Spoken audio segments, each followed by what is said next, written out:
Claire Hart's hands trembled slightly as she adjusted the lace of her wedding veil in the quiet sacristy of the old stone church in Park City. In less than 5 minutes the doors would open, the music would rise, and she would walk down the aisle to marry Ethan Cole.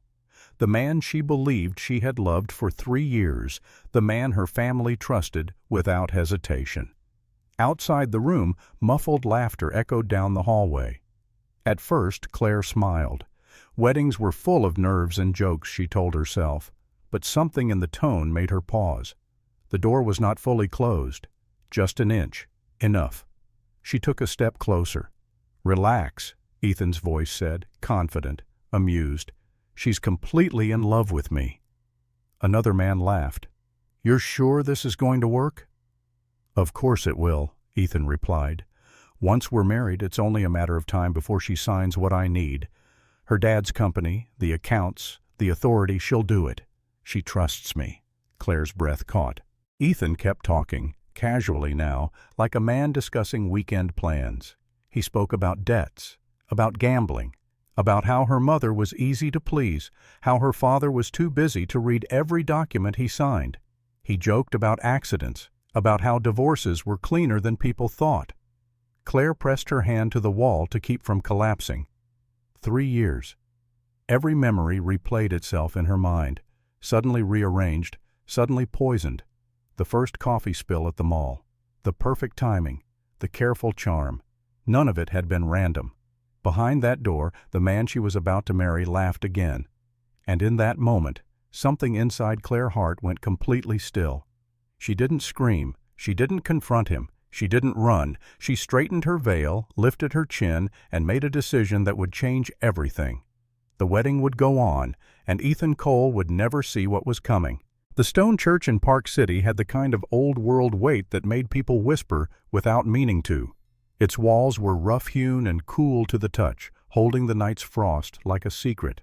Outside, the mountains sat under a pale winter sun, sharp and bright, as if the sky had been scrubbed clean for the occasion. Inside, candles threw soft amber along the nave, and the air smelled faintly of pine wreaths and polished wood.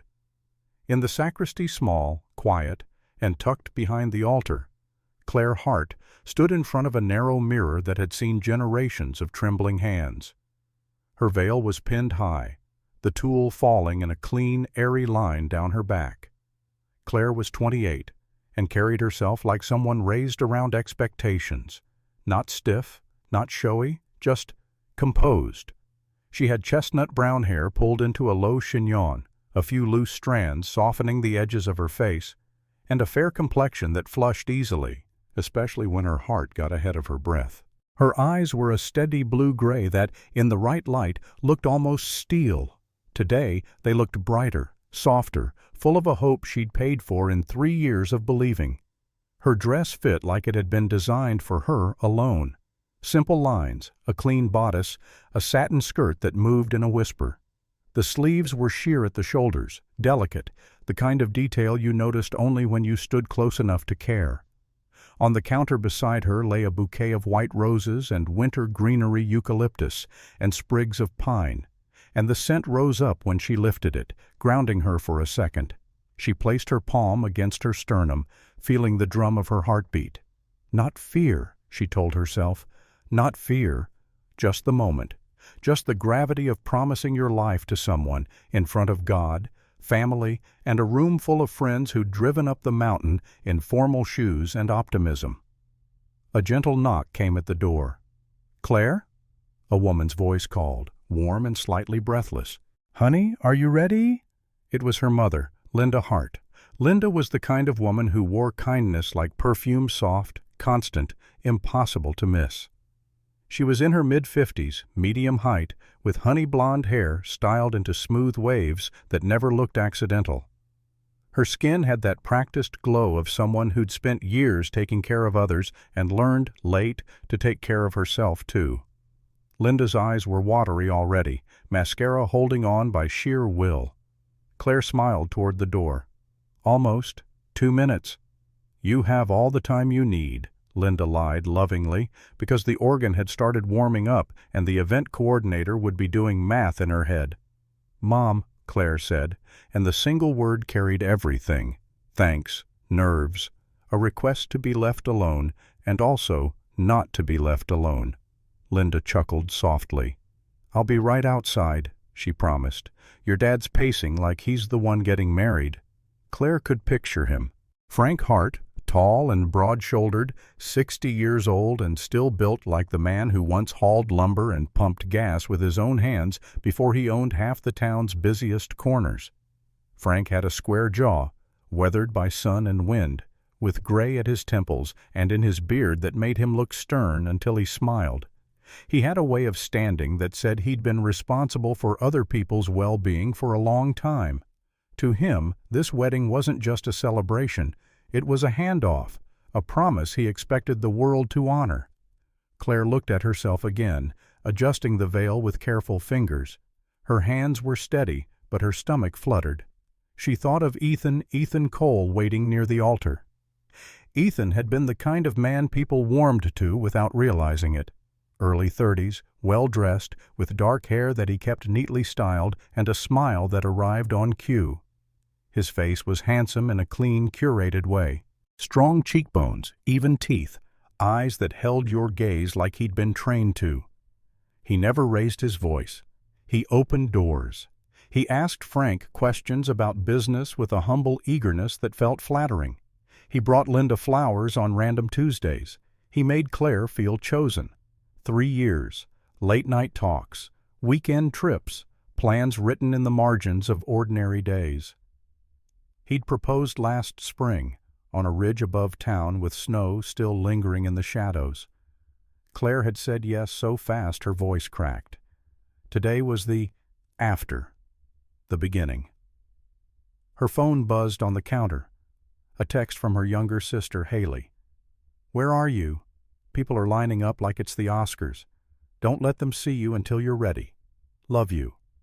Claire exhaled and typed back, 2 minutes. She set the phone down and lifted the bouquet. Her fingers tightened around the stems, knuckles whitening for a second, then easing. She tilted her head, practicing a smile that felt like sunlight. And then she heard it.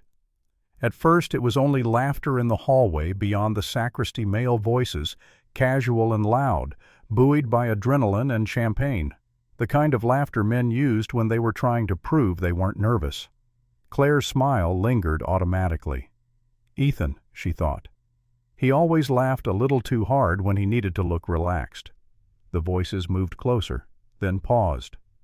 Someone's footsteps stopped just outside. The sacristy door wasn't fully latched. It sat slightly ajar, a thin seam of light slicing across the floor like a warning. Claire took 1 step toward it, not even meaning to. Her bouquet swayed. "Man, you're sure about this?" a voice asked, low but teasing, like the question had already been answered 1,000 times.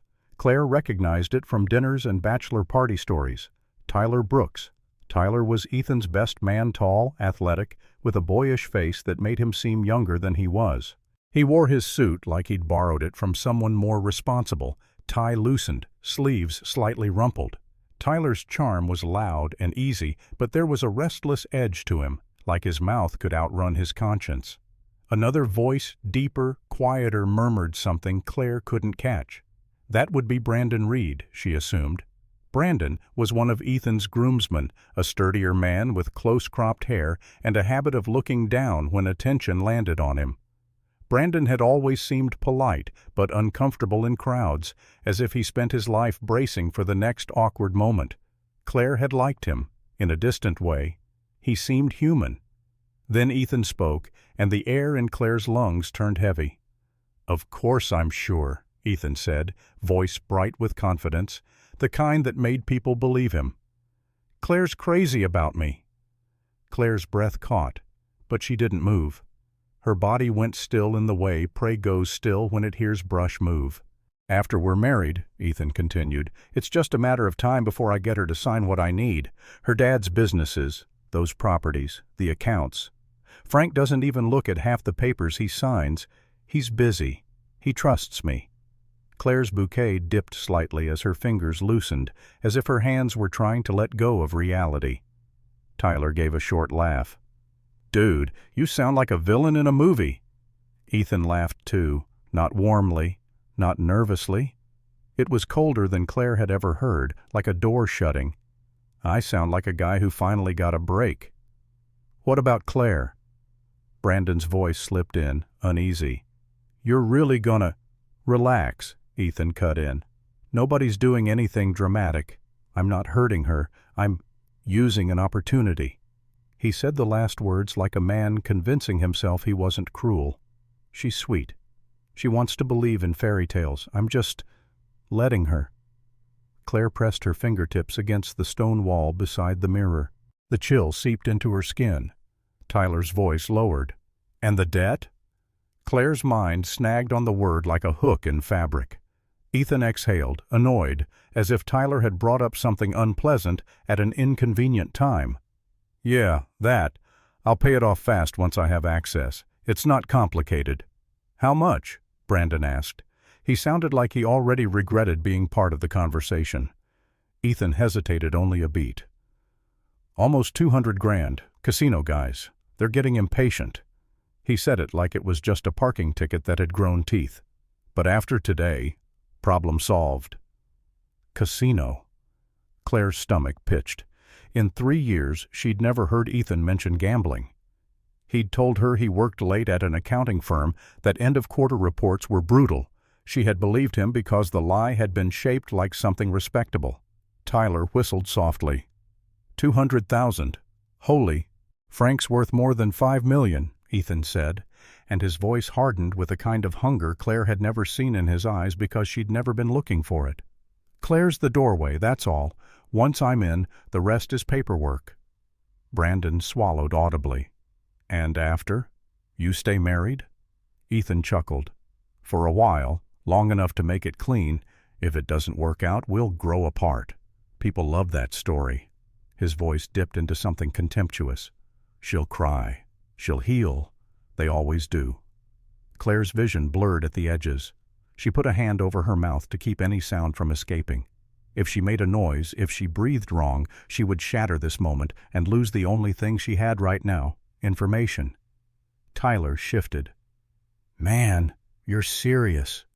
Ethan's tone went breezy again, as if he'd grown bored with morality. I've been planning this since I met her. 2 years at least. You think I tripped in that food court by accident? He laughed, and the laugh struck Claire like a slap. She thought it was fate. It was timing. Claire's mind flashed, uninvited, to that day coffee spilling, Ethan's apologetic smile, the way he'd offered to buy her another drink and made her feel like the universe had picked her. A deliberate act, a rehearsal. Footsteps approached from the other side of the hallway, and a new voice called, Hey, it's time. Music's starting. Claire recognized the tone of a coordinator or usher someone moving pieces on a schedule. Ethan's voice lifted, performing. All right, boys. Game face. He said it like a joke, but it landed like a verdict. Let's go pretend we're happy. Their shoes scuffed away. The hallway swallowed their laughter, leaving only the faint echo of organ notes drifting through stone. Claire remained where she was, frozen. Her heart hammered so hard it felt like it might bruise her from the inside. She stared at her reflection veil, makeup, perfect dress, and for a moment she didn't recognize the woman looking back. The woman in the mirror had been built on trust, on love, on 3 years of believing she was safe. A tear slid down her cheek. She caught it with a fingertip, smearing the corner of her lipstick just slightly. The flaw looked like honesty. She closed her eyes and forced air into her lungs. In, out, slow. She pictured Frank's proud face, Linda's trembling smile, Haley's teasing texts. She pictured the guests who came because they loved her.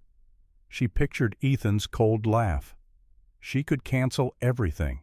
She could step out and scream the truth. She could watch the room erupt. But Claire knew what scandal did in small towns like Park City. It didn't just burn the guilty, it scorched everyone nearby. Her parents would be humiliated, Frank would go hunting for blood, Linda would shatter, and Ethan would vanish, wounded but not caught, and he'd do it again to another woman with another hopeful heart. Claire's tears stopped. Something else settled in her chest instead. Quiet, heavy, unwavering. She touched the veil at her crown and adjusted it with deliberate care. She fixed her lipstick with the edge of a tissue until the smear disappeared. She lifted her bouquet and straightened her shoulders. In the mirror, her eyes looked different now. No longer soft, more focused, like a woman who had just learned the difference between romance and strategy. Her phone buzzed again. "Haley, seriously, Claire, Dad's about to faint. Move it." Claire typed back with calm fingers. "Coming." She slipped the phone into her hand, then paused, staring at herself one last time. She practiced her smile, warm, bright, naive. The smile Ethan expected. The smile that told the world she was the luckiest bride alive. "All right," she whispered, not to God, not to anyone else, to herself. "Let's do it." Claire Hart opened the sacristy door and stepped into the hallway, the candles flickering as if they'd felt the shift. She walked toward the sound of music, toward the waiting crowd, toward Ethan Cole and the altar, and she did it with a grace so convincing it could have fooled the devil himself. But inside, her plan had already begun. The wedding would happen. The vows would be said. The photos would be taken. And from this moment on, Claire would play the perfect bride, until Ethan walked straight into the trap he never saw coming. The organ swelled, deep and steady, and Claire Hart stepped into the nave as if she had been born knowing how to walk toward 100 watching eyes. Sunlight slipped through the tall, stained-glass windows, catching in the fine threads of her veil and turning them briefly gold. A murmur rolled through the church, the collective intake of breath people made when beauty met expectation. Claire's posture was straight, her steps unhurried, her smile soft and radiant. If anyone had been searching for cracks, they would have found none. Frank Hart stood beside her, offering his arm. Up close, her father looked larger than life in his tailored suit, his shoulders broad, his back still straight despite decades of work and responsibility. His hair was silver now, cut neatly, his beard trimmed short, framing a face that had learned authority the hard way. Frank's hands were strong, calloused in a way that money never quite erased. When he looked at Claire, his eyes shone with pride so fierce it bordered on pain. "You okay, sweetheart?" he whispered, leaning just enough for only her to hear. Claire nodded. "I'm perfect, Dad." It was the truth, in a way Frank could never imagine. At the altar, Ethan Cole waited. He wore his confidence like a custom suit. Dark hair in place, jaw clean-shaven, posture relaxed but attentive. His smile appeared exactly when it should, warm and reassuring, the smile of a man who knew he was being watched and enjoyed it. When his eyes met Claire's, they softened convincingly, as if the last 3 years were rushing back through him in a single glance. A few guests dabbed at their eyes. This, they thought, was love. The ceremony unfolded like a carefully rehearsed performance. The priest's voice echoed gently off stone, words about commitment and faith floating over the pews. Ethan's vows were eloquent, polished, spoken with emotion that sounded practiced only if you knew how to listen for it. When it was Claire's turn, she matched him beat for beat. Her voice did not tremble. Her hands did not shake. The ring slid onto her finger smoothly, sealing a promise that, in her mind, had already changed shape. When the priest pronounced them husband and wife, the kiss drew applause. Ethan's lips were warm, familiar, and utterly empty. Claire felt it like a handshake, formal and devoid of meaning. As they turned to face the guests, rose petals fluttered through the air, catching in her hair and settling on the marble floor like fallen snow. The reception took place at a mountain resort perched above Park City, all glass walls and timber beams, overlooking slopes dusted white. Inside, chandeliers glowed against polished wood, and tables were dressed in linen so crisp it looked pressed by hand. Claire moved through it all like a living centerpiece, smiling, thanking, accepting embraces. Every compliment landed and slid off her, catalogued but unfelt. Linda Hart clutched her daughter at one point, tears streaking her carefully applied makeup.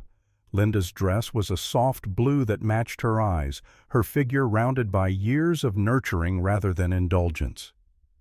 "I've never seen you so happy," she said, voice trembling. Claire hugged her back. "I am, Mom." Another truth, twisted but usable. Ethan worked the room expertly. He laughed with Frank's business associates, asked smart questions, nodded at the right moments. He spoke about expansion, modernization, opportunity, careful to sound respectful rather than greedy. To anyone watching, he looked like a son-in-law, eager to learn, a man grateful for a chance. Frank listened, clearly pleased, already imagining legacy. But Claire watched other things. She noticed how Tyler Brooks stood at the bar longer than necessary, fingers tight around his glass, his eyes flicking toward Ethan and then away. Tyler's easy grin appeared only when someone addressed him directly, otherwise his mouth flattened, tension pulling at the corners. Brandon Reed lingered near the edge of conversations, shoulders hunched slightly forward, as if bracing against impact. When Claire caught his gaze, he looked down, cheeks flushing. Guilt, she thought, or fear. Then there was Denise Cole. Ethan's mother stood apart from the dance floor, posture rigid, hands clasped at her waist. Denise was a thin woman in her early 60s, with sharp cheekbones and carefully dyed dark hair that framed a pale, almost brittle face. Her eyes were narrow, assessing, missing nothing. She wore an elegant gray dress that cost too much to look simple, and her smile never reached her eyes. When Claire approached, Denise kissed her cheek lightly, her perfume sharp and medicinal. "You did beautifully," Denise said. Her voice was smooth, controlled. Ethan has always needed stability. The word needed struck Claire as oddly chosen. She smiled anyway. "Thank you. I'm lucky." Denise's gaze lingered, calculating, before she turned away to speak with someone else. Later, during a lull between courses, Claire found Haley. Her younger sister stood near the terrace doors, phone in hand, half watching the party, half watching the people watching the party. Haley Hart was 22, tall and slender, with long dark blonde hair pulled into a low ponytail and a seriousness that sat comfortably on her sharp features. Her skin was lightly freckled, her expression thoughtful in a way that made professors take her seriously and boys slightly nervous. Law school had sharpened her instincts. She saw patterns where others saw noise. "You're quiet," Haley said as Claire joined her. "So are you," Claire replied lightly. Haley arched a brow. "I'm not the one who just got married." Claire leaned closer, lowering her voice. "I need a favor." Haley's smile faded. "That sounds ominous." "I need you to look into Ethan," Claire said. "Discreetly." Haley blinked. "Look into him how?" "Work history, financials, any legal issues, past relationships." Haley laughed softly, but it held no humor. "Claire, you just married him." "I know." "Is this cold feet?" Haley asked, studying her sister's face. "Because if it is, we can get you out of here right now. I'll fake a medical emergency." Claire shook her head. "This isn't panic. This is instinct." Haley hesitated. She had learned to trust that word. "What happened?" "Nothing I can explain here," Claire said. "Please, just do it." Haley glanced around the room, then back at Claire. "I don't believe in coincidences," she said quietly. "And you're acting like you found one." "I did," Claire replied. "I just don't know how big it is yet." "All right," Haley said after a moment. "I'll make some calls, but if I find nothing, you tell me that too." That night, in the bridal suite overlooking the slopes, Ethan finally let his guard down. The room was expansive, all glass and stone, a fireplace flickering softly in the corner. Ethan loosened his tie, kicked off his shoes, and poured himself a drink from the minibar with a familiarity that suggested entitlement. He crossed the room and wrapped an arm around Claire's waist, pulling her close. "Finally," he murmured. "Just us." Claire stiffened for half a second before relaxing into him. "It's been a long day." "That's one way to put it," Ethan said, kissing her neck. His hand slid lower, possessive. "I've been waiting all night." She turned in his arms, smiling gently. Ethan, I'm exhausted. Tomorrow? He frowned, the expression fleeting but sharp. Tomorrow? Just tonight, she said softly. I want to enjoy the calm. His jaw tightened, then smoothed. Of course, I get it. He kissed her forehead, but the warmth was gone. We have a lot to talk about anyway, now that we're married. Her pulse quickened. What kind of talk? Practical things, Ethan said casually, lifting his glass. Money, accounts, planning. I was thinking it might make sense to combine finances. You know, simplify. Claire nodded slowly. That's a big step. We're husband and wife, Ethan replied, a hint of impatience edging his voice. It's what people do. And work? Claire asked lightly. You mentioned earlier you wanted to help my dad. Ethan's eyes lit up. I think I could be useful. Frank respects initiative. If I understand the business better, I can really contribute. I'm sure he'll appreciate that, Claire said. She stepped away under the pretense of fixing her hair. We'll talk about it. Later, after Ethan fell asleep, his breathing deep and even, as if he'd shed the day like a costume. Claire sat by the window, phone in hand, staring out at the dark mountains. Snow groomers traced glowing lines across the slopes, methodical and relentless. Her phone buzzed. Haley. Claire answered immediately. Hey, Haley said, her voice tight. I started digging. And? There was a pause. Too long. Claire, Haley said finally, Ethan Cole has a pattern. Claire closed her eyes. What kind of pattern? She asked, though she already knew. Haley swallowed. The kind that doesn't start with you. The folder Haley slid across the kitchen counter was thicker than Claire expected. It landed with a soft thud that sounded far too loud in the quiet apartment, as if paper alone could carry the weight of ruin. Morning light filtered through the large windows, catching dust motes in the air, turning them into slow, drifting sparks. Outside, Park City was waking up to another clean, expensive day. Inside, Claire's marriage was already decomposing. Haley Hart stood on the other side of the counter, shoulders squared, jaw tight. She hadn't slept. It showed in the faint shadows under her eyes and the way her hair, usually neat and controlled, had been twisted into a careless knot. She wore jeans and a fitted gray sweater, practical and unadorned, the uniform of someone who had traded celebration for investigation. Her movements were precise, almost clipped, like she was afraid that if she slowed down, the anger would catch her. Before you open it, Haley said, voice low, I need you to understand something. This isn't suspicion anymore. It's documented.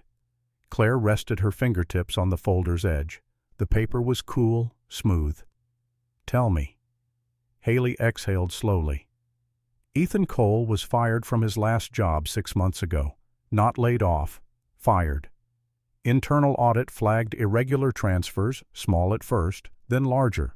They couldn't prove criminal intent fast enough to prosecute, but they pushed him out quietly to avoid scandal. Claire nodded once. That explained the late nights that never added up, the vague answers about workload. Lies nested inside respectable language. There's more, Haley continued. He has outstanding debts across at least 7 sources. Credit cards maxed out, personal loans, sports betting accounts, and casinos. She hesitated, then added, not Vegas-level corporate casinos, underground rooms, cash-heavy, unregulated. Claire's stomach tightened. How much? Haley met her gaze. When I added everything up, just under $800,000? The number settled between them like a third presence. Claire sank into one of the kitchen chairs, the wood cold against her palms. $800,000 wasn't just debt. It was a deadline. It was pressure that crushed ethics flat. And there's this, Haley said, opening the folder and pulling out a clipped set of pages. Last year, Colorado. He was engaged to a woman named Lauren Mitchell. Claire's breath hitched. Engaged? Yes. Daughter of a real estate developer outside Denver. Wedding was planned. Deposits paid. 2 weeks before the ceremony, Lauren's father discovered Ethan had tried to access internal financial projections through her email. The engagement was called off overnight. Claire closed her eyes briefly. The pattern sharpened, snapping into focus like a trap she could suddenly see. "He didn't just find me," Claire said quietly. "He hunted." Haley nodded. "That's exactly what it looks like." For a moment, neither of them spoke. The hum of the refrigerator filled the space, steady and indifferent. Claire thought of Ethan asleep in their bed the night before, his arm thrown over her waist, his breathing slow and untroubled. She thought of how easily he'd said her name, how confidently he'd stepped into her life. "He's running out of time," Claire said finally. "Yes," Haley replied, "and that makes him dangerous."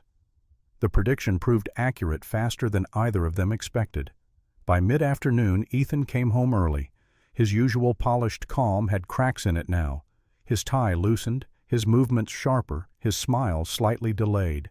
He paced the living room while Claire watched from the couch, her posture relaxed, her expression attentive.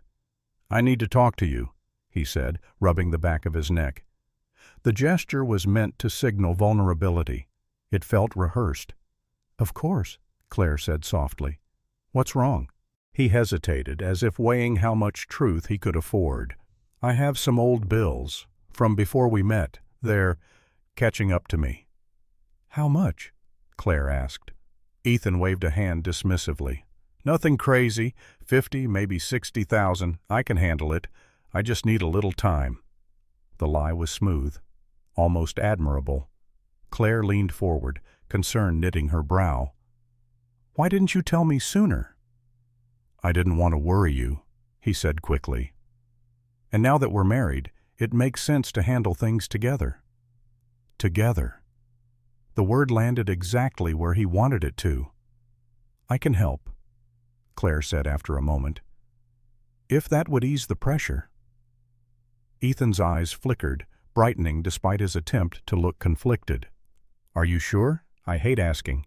She stood and crossed the room, taking his hands. "We're a team now." That night, Claire transferred $50,000 into Ethan's account. She watched the confirmation screen until it disappeared, committing the timestamp to memory. Ethan hugged her with genuine relief, his gratitude spilling over in kisses and promises. To him, it was proof that the door was open. To Claire, it was bait. Over the next few days, his requests escalated.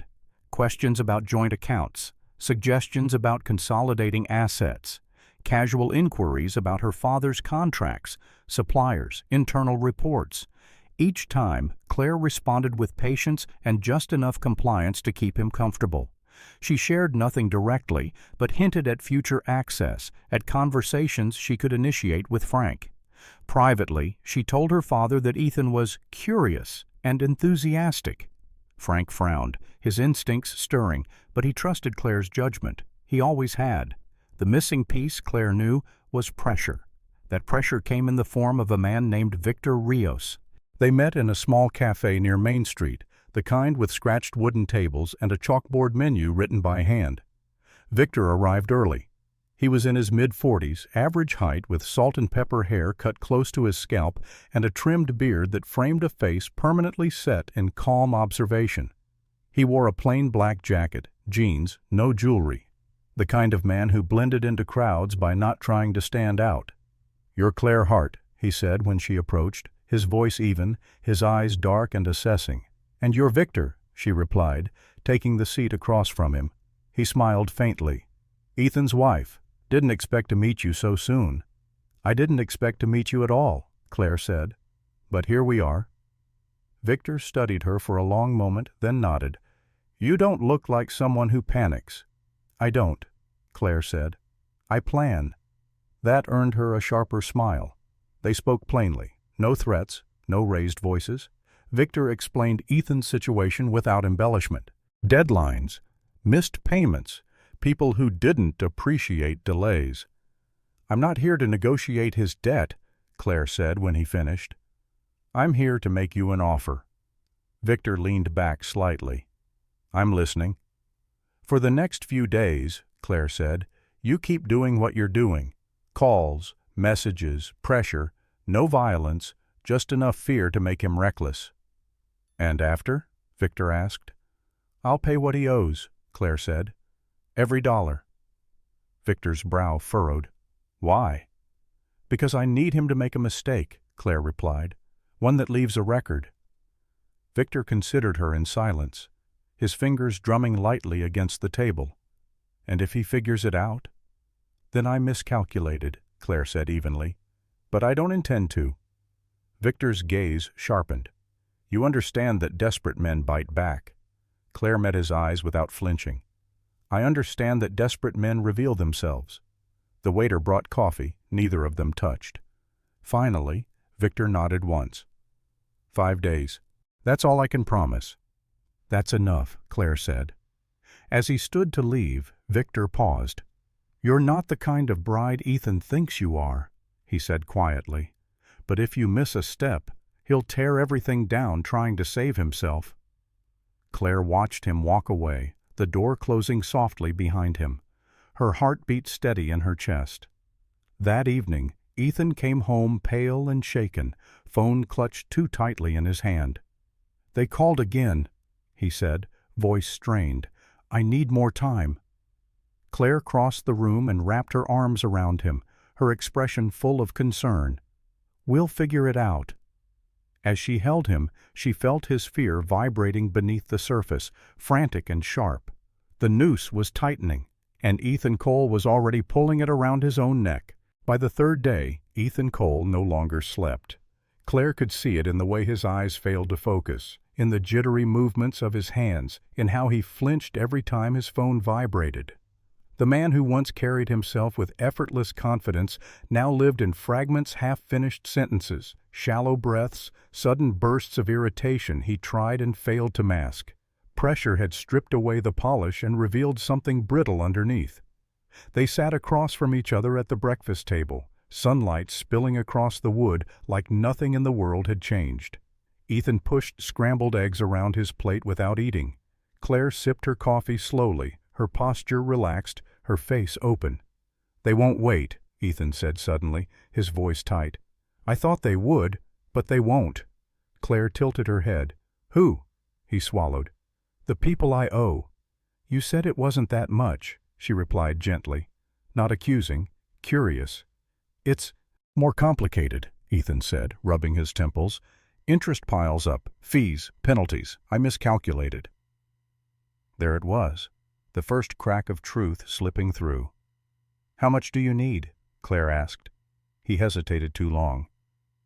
100,000. Claire set her mug down carefully. "That's not a small number." "I know," Ethan snapped, then softened immediately. "I'm sorry. I'm just... Claire, if this doesn't get resolved soon, things could get ugly." Ugly. The word hung between them, heavy with implication. She reached across the table and took his hand. "If I help you," she said quietly, "I need to understand exactly what's happening." Ethan's jaw tightened. His instinct was to deflect, to minimize, but fear was winning now. "They're not banks," he admitted. "They don't negotiate." Claire nodded slowly. "Then we have to be careful." That afternoon she went to see her father. Frank Hart's office sat on the top floor of the company's headquarters, all glass and steel, overlooking the valley below. Frank stood as she entered, concern etched into the lines of his face. He was a man who trusted systems, contracts, processes. Chaos unsettled him, and Claire could see he sensed it now. "You said Ethan's been asking questions," Frank said, gesturing for her to sit. "Yes," Claire replied. "He's scared, Dad. He made mistakes before we met." Frank frowned. "Financial?" "Bad ones." Frank exhaled through his nose. "I had a feeling." Claire leaned forward. "He needs help, not access. Just help." Frank studied his daughter's face, searching for doubt, for fear. He found resolve instead. "What are you asking me to do?" "Supervise," Claire said. "Closely. He wants to prove himself. Let him try under conditions." Frank hesitated, then nodded. I'll keep an eye on everything. No independent authority, no blank checks." "That's all I want," Claire said. By the next morning, the pressure intensified. Victor Rios did exactly what he promised. Calls came in at inconvenient hours. Messages left no room for comfort. Ethan paced the apartment like a trapped animal, his temper fraying. He snapped at Claire once, then apologized too quickly, too profusely. "I can't live like this," he said, gripping his phone. "They're watching me." Claire placed a hand on his arm. "Then we end it." He looked at her sharply. "How?"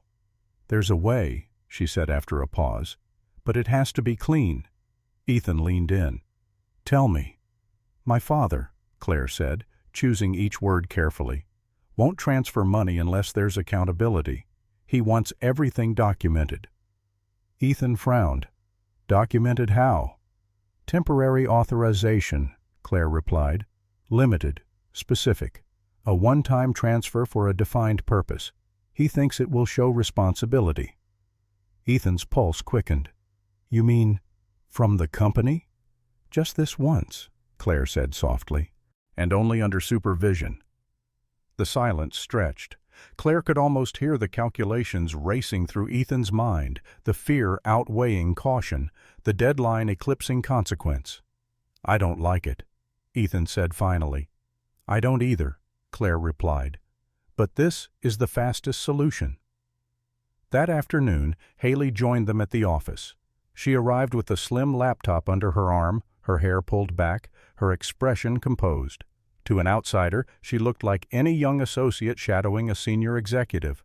Only Claire noticed the tension in her shoulders, the way her fingers hovered near the keyboard as if ready to document every breath. "Temporary authorization paperwork is ready," Haley said. "Limited scope, single transaction, full audit trail." Ethan glanced at her, irritation flashing briefly. "Why is she involved?" Claire smiled. "Because she doesn't miss details." They sat in the small conference room glass walls, neutral tones, a clock ticking loudly on the wall. Frank joined them, his presence steady, grounding. He explained the parameters clearly, professionally, without accusation. "This is not a loan," Frank said. "It's a controlled transfer. Any deviation voids the authorization." Ethan nodded eagerly. "Of course." Claire watched his hand as he signed. It shook. The moment came at 3:47 p.m. Ethan sat at the terminal, fingers hovering over the keyboard. The number glowed on the screen, $100,000. Claire stood behind him, her hand resting lightly on his shoulder. Haley watched from the far end of the room, her gaze sharp. Frank stood near the window, arms crossed, saying nothing. "You're sure?" Ethan asked Claire one last time. She met his eyes. "Do it." He clicked. The confirmation screen appeared. Transaction complete. For a heartbeat, the room was silent. Ethan exhaled, a sound halfway between relief and laughter. "It's done," he said. "It's finally done." Claire stepped back, her expression unreadable. At exactly 4:02 p.m., and the door opened. Two men entered, followed by a woman in a dark blazer. The lead officer was tall, broad-shouldered, with a shaved head and calm, practiced eyes. Detective Marcus Hale had spent 20 years unraveling financial crimes. It showed in the way he scanned the room, the way his gaze settled on Ethan without hesitation. "Ethan Cole?" Hale asked. Ethan turned, confusion flashing across his face. "Yes?" "You're under arrest for unauthorized transfer of corporate funds and suspected financial fraud." The words landed like a gunshot. Ethan's face drained of color. "What?" "No, this was approved. My wife." Hale raised a hand. "Sir, please stand." Ethan looked at Claire, panic flooding his features. "Claire, tell them." She didn't move. The officer stepped forward, hands firm but controlled. The sound of metal cuffs closing echoed in the room, sharp and final. Ethan's voice broke. "You did this." Claire met his gaze at last. "You did." As they led him toward the door, Ethan twisted, his eyes wild, his voice rising. "This isn't over." Claire watched him disappear down the hallway, her heart pounding, not with fear, but with anticipation. Because this was only the beginning.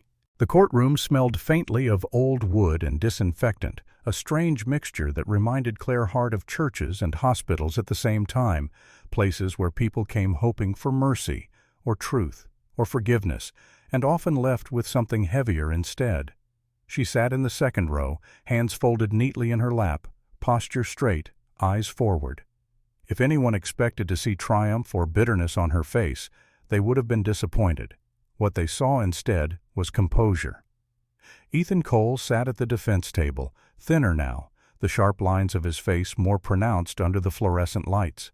The suit he wore hung slightly loose on his frame, as if it belonged to the version of him that had once believed consequences were optional. His hair was shorter, uneven, cut without care. A faint shadow of a beard traced his jaw, no longer stylish, just neglected. When he glanced toward Claire, his eyes burned with a mix of resentment and disbelief, as though he still couldn't accept that the trap had closed from the inside. The prosecutor didn't raise his voice. He didn't need to. The evidence spoke with a clarity that made theatrics unnecessary. Transaction logs appeared on the screen, precise down to the second. Authorization forms followed, bearing Ethan's signature. Then came the testimonies. Tyler Brooks took the stand first. He looked smaller there, shoulders slumped, sandy hair combed back nervously. His voice shook at first, then steadied as he spoke about conversations he wished he'd never had, jokes that hadn't been jokes at all, plans that had sounded reckless but clever until they weren't. Brandon Reed followed, broader and more rigid, his tone flat with shame as he confirmed the same details. Neither man tried to excuse himself. That mattered. Then came the statements from earlier victims, women whose names Claire recognized only from Haley's research. Their stories overlapped in uncomfortable ways. Charm, urgency, trust, pressure. Different cities, same pattern. Ethan's attorney tried once, briefly, to suggest manipulation. He gestured toward Claire, painting her as calculating, strategic, cold. Claire didn't react. She didn't need to. The judge's expression didn't change either. When the verdict came, it felt almost anticlimactic. Guilty. The sentence followed soon after. Years, not months. Enough time for reflection. Enough time for the pattern to stop. Ethan didn't look at Claire when they led him away. Perhaps that was mercy, or perhaps it was pride clinging to its last thread. The divorce papers were signed quietly weeks later. No arguments, no dramatic confrontations, just ink drying on paper, names separating cleanly where they had been joined too quickly. Claire returned to being Claire Hart without ceremony, the surname settling back onto her like a familiar coat.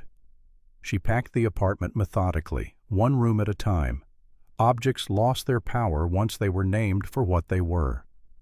A wedding photo became paper. A gift became clutter. A ring became metal. She donated what she could, discarded the rest, and when the last box was sealed, the space felt lighter, as if the walls themselves had exhaled. Frank Hart changed procedures at the company with a decisiveness that surprised some and reassured others. Layers of oversight were added, authority narrowed. Trust, he learned, worked best when paired with verification. Linda Hart took longer to recover. She cried quietly at odd moments, mourning not just a son-in-law but the belief that kindness alone could protect a family. One evening she said softly, "Being good doesn't mean being blind." Claire hugged her then, knowing that lesson would last. Victor Rios appeared only once more. They met by chance, or something close enough to it, outside a small grocery store on the edge of town. He looked the same as ever, plain jacket, steady eyes, posture relaxed. He nodded when he saw her. "Looks like it's over," he said. "It is," Claire replied. He didn't ask for money, didn't mention debts. Instead, he gave a small, almost amused smile. "Some shows are worth the price of admission," he said. This was one of them.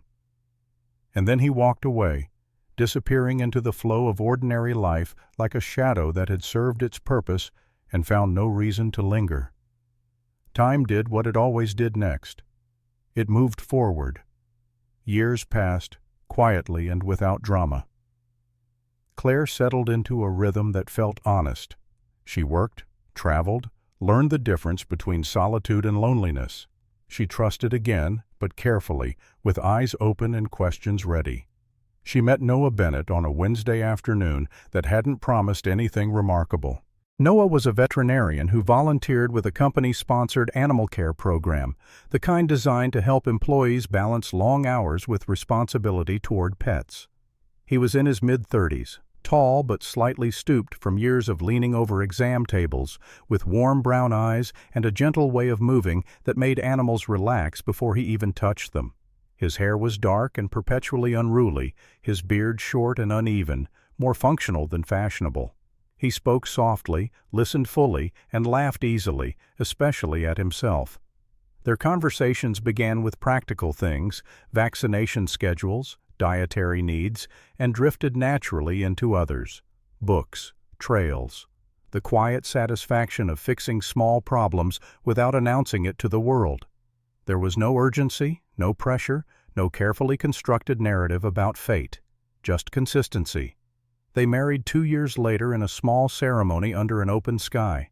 No cathedral, no spectacle, just close friends, family, and the truth spoken plainly. Claire wore a simple dress. Noah wore a suit he already owned. There were no vows about perfection, only promises about honesty. The final lesson came unexpectedly, one ordinary afternoon at a shopping center outside Salt Lake City. Claire stood in line at a cafe, scrolling through her phone, when a man bumped into her. Coffee splashed dangerously close to her coat. "Oh no," he said quickly, exaggerated concern in his voice. He was well-dressed, practiced smile ready, eyes flicking briefly to her face, then to her hand, checking for a ring. "I'm so sorry. Let me get you another." Claire looked up, took him in. The posture, the timing, the familiar choreography. She smiled politely, stepped aside. "No need," she said. "I'm fine." She walked away, unbothered, leaving him standing there with confusion replacing confidence. He watched her go, the script in his head suddenly useless. Outside, the air was crisp. Claire breathed it in deeply, feeling grounded, present, complete. Some lessons, she knew now, couldn't be bought. They had to be learned, and once learned, they stayed.